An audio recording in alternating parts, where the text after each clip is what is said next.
Hello and welcome to the morning sports briefing here on Saturday, the 19th of December, and welcome to the weekend. I hope you have a wonderful weekend lined up, folks. In the news today, we have America's Cup action from yesterday. We also have the cricket with international action in both Australia and New Zealand. Also, we have some retirements for hockey ahead of the Tokyo 2020. And also, there's been a retirement in rugby ahead of the Women's Rugby World Cup next year as well. Also, this weekend, we have action in the New Zealand Football Premiership on both the men's and also the women's, in the men's side of things. Also there is some beach volleyball action as well going on. So over in the America's Cup, the Christmas Challenge, there was it was the double header day with Team in New Zealand against Ineos UK and Luna Rosa against American Magic. Team New Zealand won both their races against Ineos UK, who on day one had to pull out due to mechanical issue in one of their races. They made a better fist of it on the second day, but it's quite clear their boat is slower, particularly in a light wind. So even when they made a better fist of it in the second race, they still, even though they got away first in the second race, they were still overhauled by the New Zealanders. The Kiwi boat, though, did have its own problems as well. A bit of communication error meant that they nearly they got close to hitting one of the windward marks, but the New Zealand boat went on to win both those races. Between Luna Rosa and America's Magic, it was much closer, and they split the races one each. The America's Magic nearly capsized during the first race during attack, and when one of their foils was slow to be raised out of the water, with seeing the Italians going on to win that one. But America's Magic won the other race. So that means now that both America's Magic and Team New Zealand have both won 3 of their 4 races. Moving on to the hockey then, and 3 Black Sticks have called time on their international careers. Arun Panchir, Marcus Child and Corey Bennett.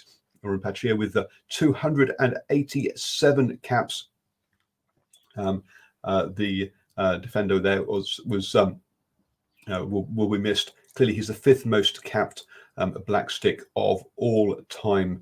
So those 3 will obviously be missed ahead of the Tokyo 2020 Olympics. But obviously, it gives other players the opportunity to step up. Over in the basketball, and the New Zealand Breakers have completed their roster with the signing of Rasmus Bach, the Danish international, but he counts as a local player as he has an Australian passport.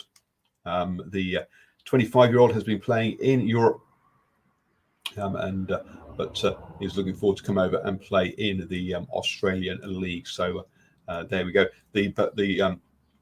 It's not long now until the ANBL kicks off in the new year. In 2020, early in 2021. Moving on to the cricket, and yes, lots of action in the cricket last night. So the first T20 between Pakistan and New Zealand, in the Pakistan batted first and really struggled to get going, losing 3 wickets very early in their innings, and were down to 3 for 20 in the 4th over. Shabab Khan, the captain, though, helped to steady the ship with 42. Fahim Ashraf also put on 31 as well. So they finished on they'll set a target of 153, and they achieved that with the loss of 9 wickets. New Zealand came in, and they also lost a couple of early wickets with Guptill and Conway both going in the opening 4 overs. So they were 21 for 2 at that stage. Wicketkeeper Tim Selford, though, found a couple of partnerships with Phillips and Chapman. Selford scoring 57 and that New Zealand got there with just over an over to spare. Man of the match was Jacob Duffy with 4 wickets in that in the first innings. There was only 1 innings there each.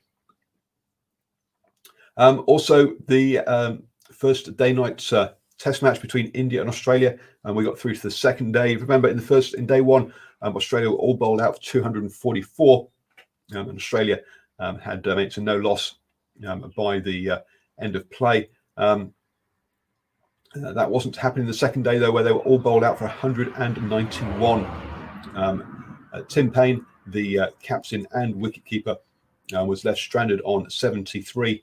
The only other notable innings was Marcus Labrauschach with 47. The bowlers really split the wickets. Ashwin took 4, Yabad 3, Burma 2, and there was also a run out as well.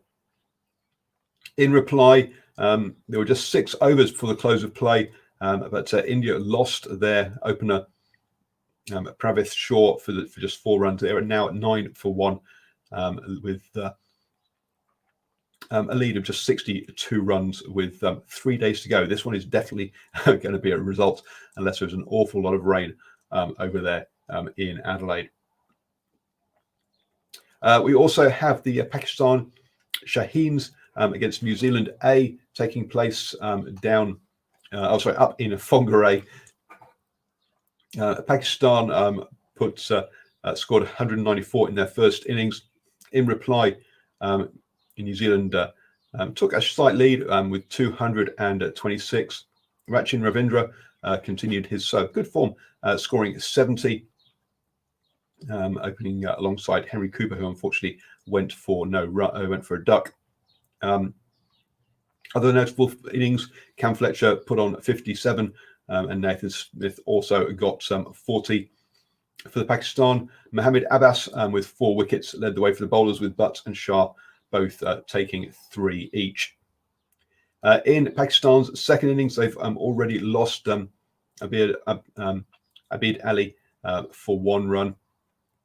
Only scored 1 run, and Ed Nuttall again was the man in with the wicket, getting that wicket in just the 7 overs they had before the close of play. So Pakistan closed at 15 for 1, still trailing New Zealand by 17 runs in that one. Moving on, then we have football action today. In the men's Premiership, Auckland City FC will take on Wellington Phoenix, and Team Wellington will take on Canterbury United, with Hawke's Bay United, Waitakere United, and Hamilton Wanderers versus Eastern Suburbs playing tomorrow. So we'll bring you those results on the morning sports briefing as the weekend unfolds. Don't forget, we come to you at 7 a.m. every single morning. It's your best way to start the day up to speed with all of the important sports news. And over in the volleyball, it is the Moa Open this weekend down in Mount Maunganui. I'll be heading down there tomorrow to get some post-game interviews with the players down there. So if you're in Mount Maunganui, head over for some top beach volleyball action. A number of players, particularly in the women's draw, are looking at trying to make the Tokyo Olympics next year in 2020. You have now started the day the best way up to... Oh, sorry, just one other piece of news. I almost forgot.